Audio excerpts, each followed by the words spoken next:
Okay, it's starting now. Here we go. Here we go. Here we go. Book club round 2. Ah, yes. Illusions. The illusion of Post. book club. I know. Is it Uh, happening? I it's think it fun. is most of the time. Yes. I am wondering, before we officially kick off, Hmm. somebody just said it won't let me in. Oh, And I was really? like, Okay. how do we is there like a little button There's that we can invite no the people people? just They just do well it? in the upper yeah, in Mhm. the upper right-hand corner next to the live chat, it looks like there's an arrow that might be a share button, Okay. but it looks like hi Marcia. Oh, yay. Oh, I think So I'm in yeah. preview mode. Oh my god, this is hilarious. Hi. If I drop out, just I'll be right back if it changes. Okay. Okay? All right, sounds good. So we're going to wait for Christine to come back, and we're talking about this book, Illusions: The Adventures of a Reluctant Messiah by Richard Bach, who wrote this in 1977. And Christine and I had a live chat about this last week. We're having three in total, and this is the second one.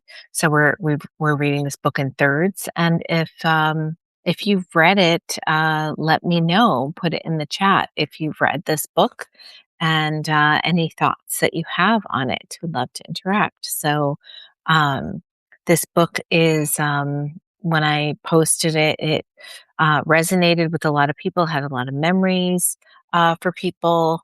I'm just going to invite Christine back. So I'm going to, please bear with me. I'm going to send her an email. Um, let's see. Okay. So,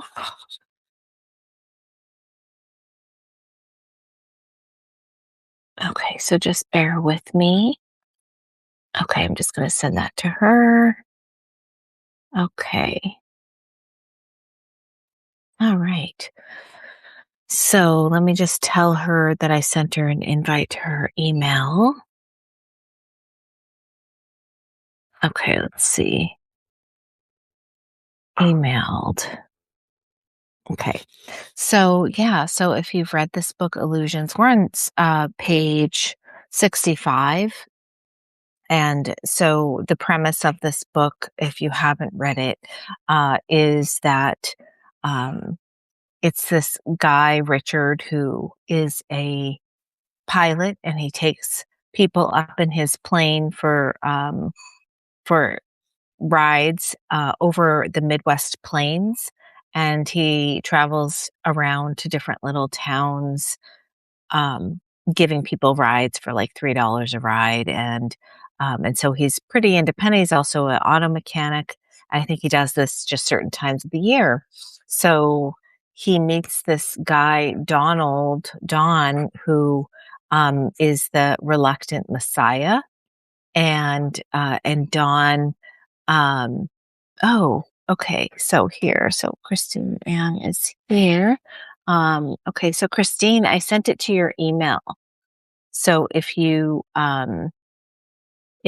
go to your email from your desktop and click on that link, that's an invite, huh?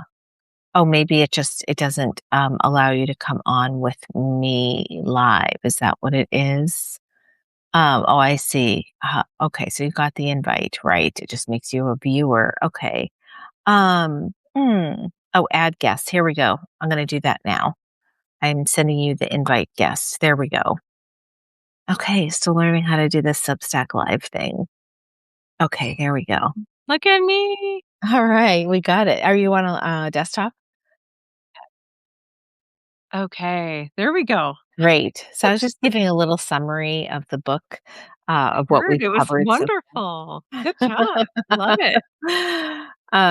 so in any case, so just the summary is that, Richard and Dawn become friends, kind of friendly, but Dawn does some weird stuff that makes Richard uncomfortable, and he's not really sure he wants Dawn following him around to do these to do these rides in the Mhm. airplane. And there is I think this Don is trying to he gives him a book, and there's quite a bit of what's called bibliomancy, which we talked about last week. And it's so funny because Richard does do some of that bibliomancy with this reluctant Messiah, with this Messiah's handbook.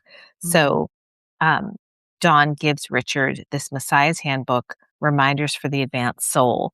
So he sees something in Richard, and weird stuff starts to happen, like these strange miracles. So that's kind of where we're at.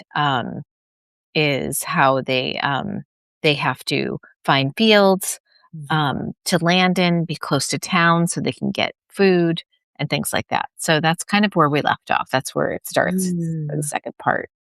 So exciting. Is anybody else reading the book with us? Have you read it before? I wanna know that. Like, where are you at, with it? And even if you haven't, like, I think this talk is gonna be so freaking rich because these next couple of chapters here, or several chapters that we've read, I think are gold. Don't you think, Shelley?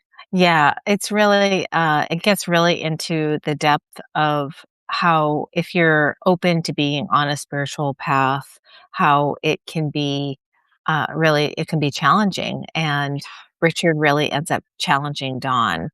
So um there's this scene that I think is so interesting where they're both flying a lot and Dawn doesn't seem to need to refuel, and he keeps taking people up in the airplane, and Richard has to go and get and refuel, and he's like, "I know this plane. Like, why isn't he having to refuel?" And then, a person in a wheelchair comes to get a ride, and Richard's worried.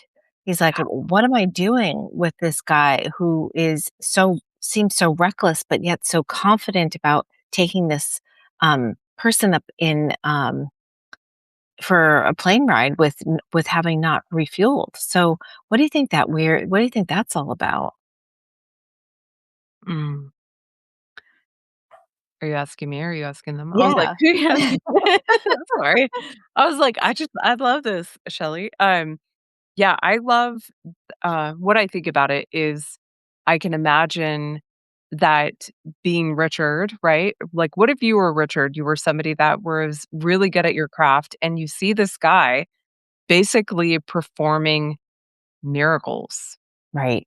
in front of you, right? Yeah. And like he says in the book, like he was kind of concerned, right? About like, how is he gonna be able to land and take off? And nobody else knows the inner workings of the plane and what's going on. And they're just like, yeah, getting in for the ride. So, what I love about it is he expresses that he's both like amazed and like frightened at the same Right.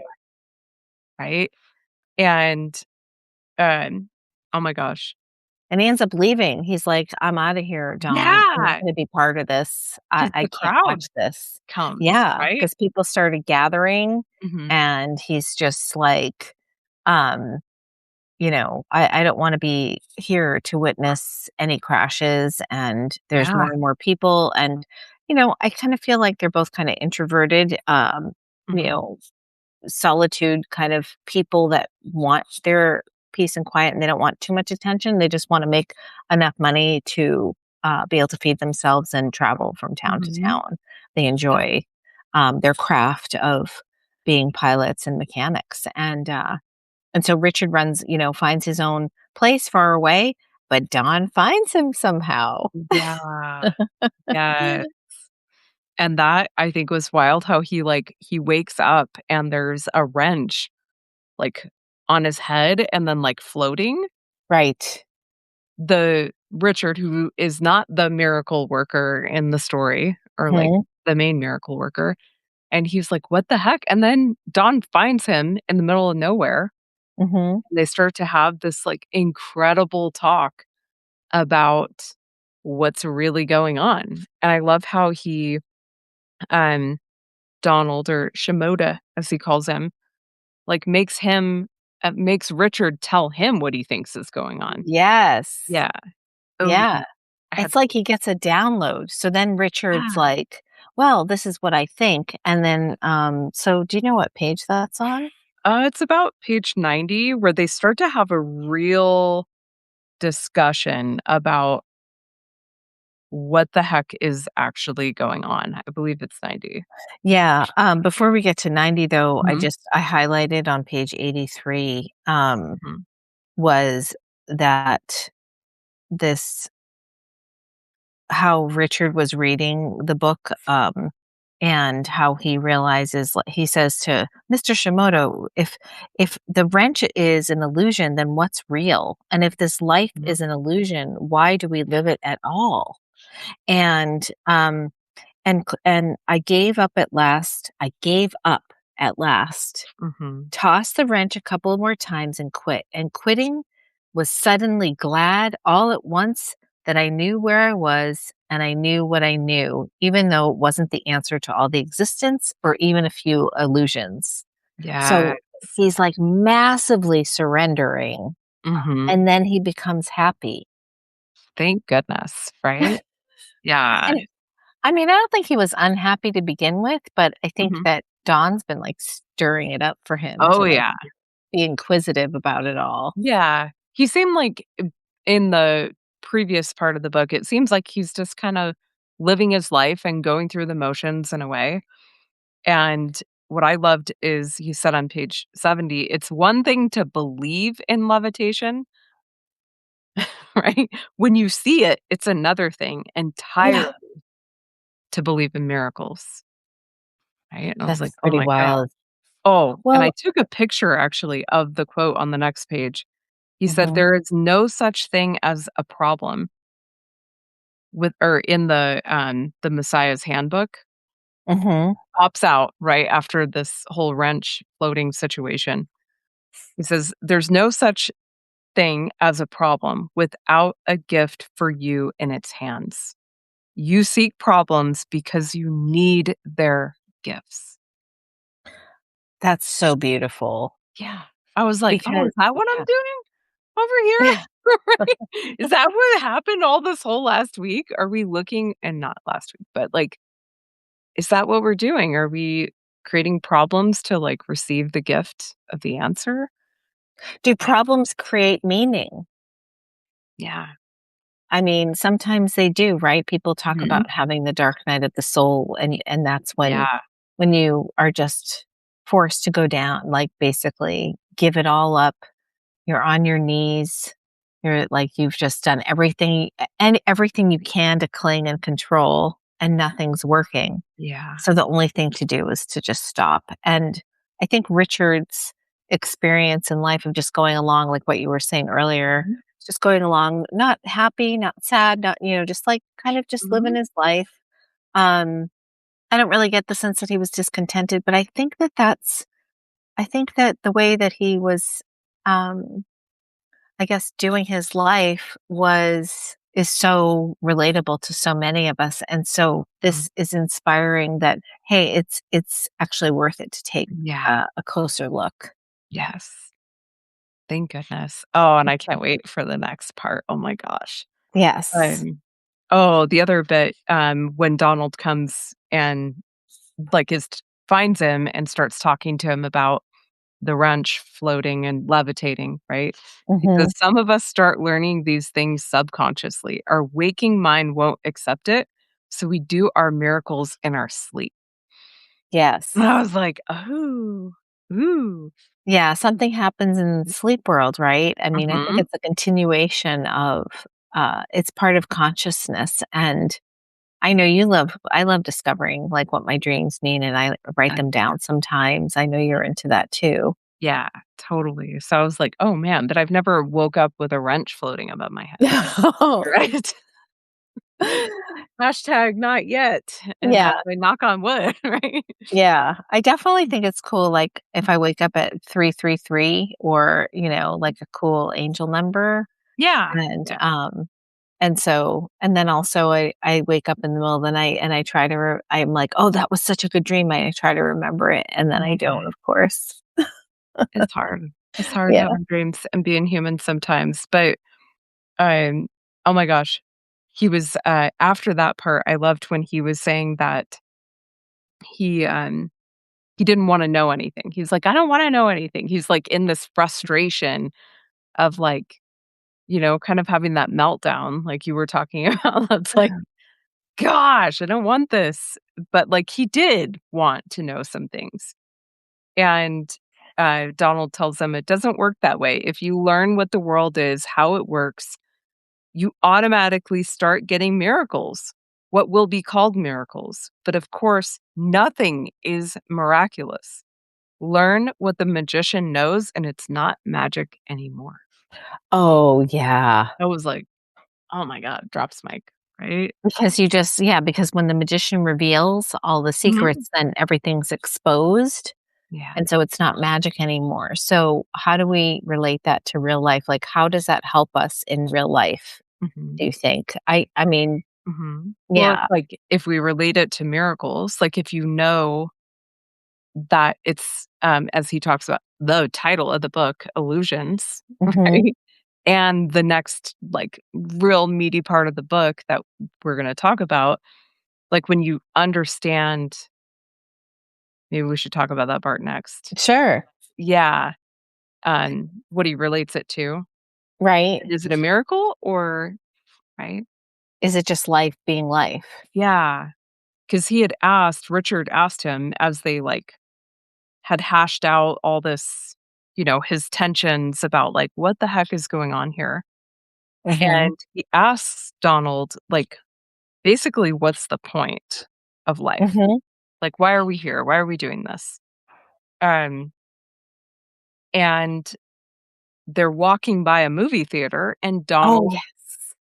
makes him go to this movie with him. He doesn't Yeah. force him, of course, but he's like, "No, let's go. Let's go. We're doing this."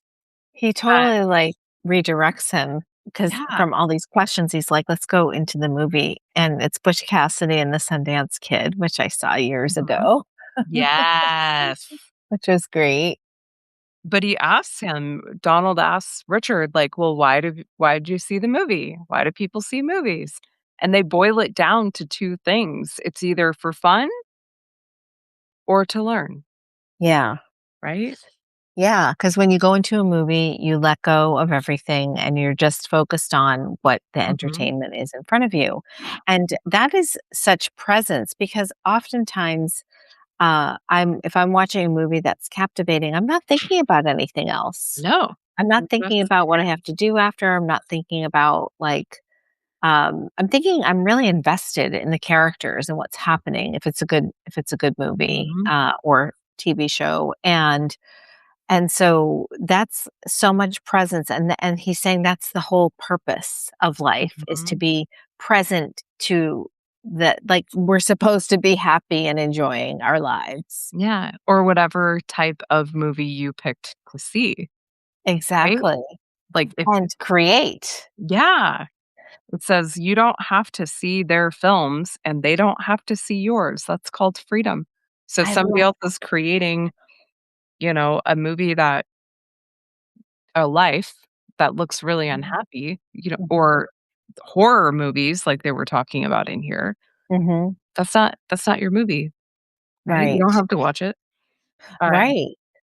Yeah, I and love that because it also shows that you don't have to get sucked into other people's movies, and you don't have to take any of it personally, thank goodness. which Right? is a really hard thing. Mhm. It I can think be, that's one of the right? hardest lessons that I I've think it's learned.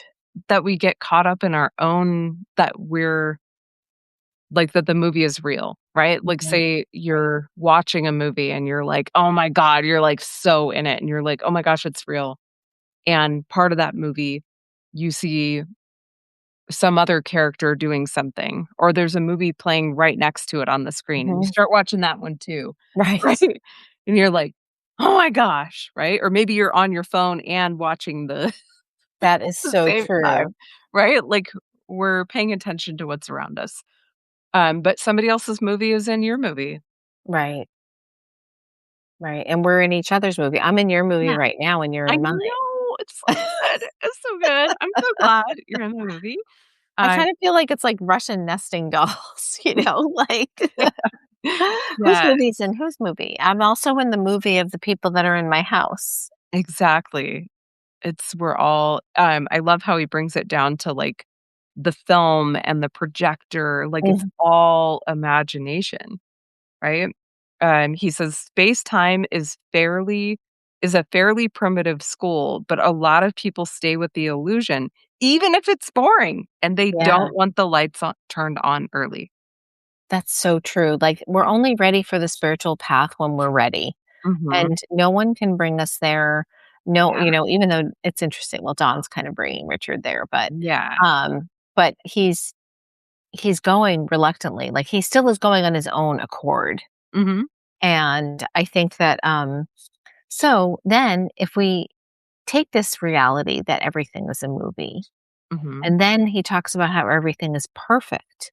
And Oh. I always have a hard time with everything being perfect. Like Mhm. my guru's guru was always like, everything is perfect. Everything is Mhm. just orchestrated and perfectly designed. And that's really hard concept when there's so much suffering. Mhm. And I don't think that those people that are suffering are causing their own suffering of their own movie Mhm. necessarily. Exactly. Like Yeah. people that have a lot less that might be hungry, going to bed hungry. There I'm there's many people that are doing everything they can to put bread on the table, Mhm. and they're still going hungry. How is that perfect? Mm.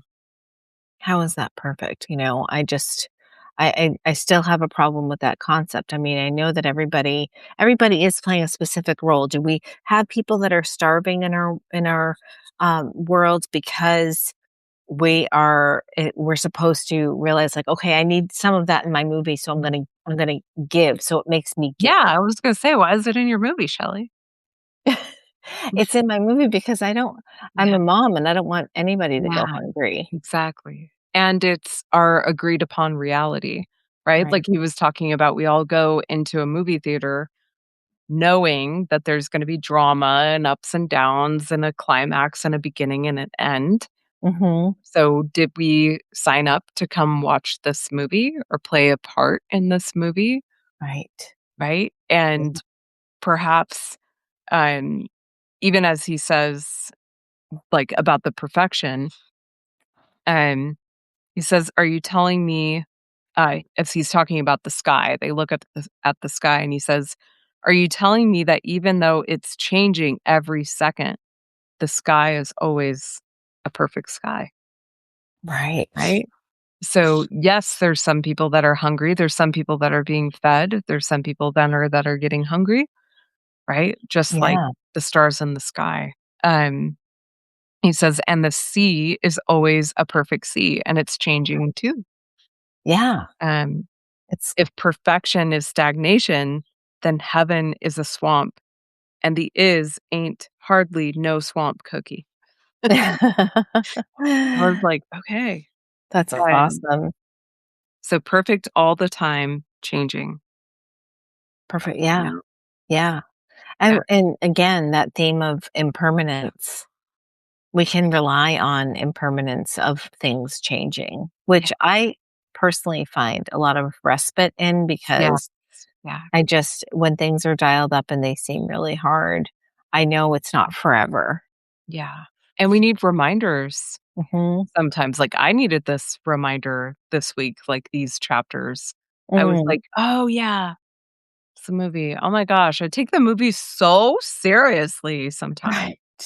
like, Oh, yeah. so seriously." Not that we how do I say it? So, my publication and brand is multidimensional nerd, Mhm. and one of the things that I think is that you can go to the extreme where you're like, "It's all an illusion."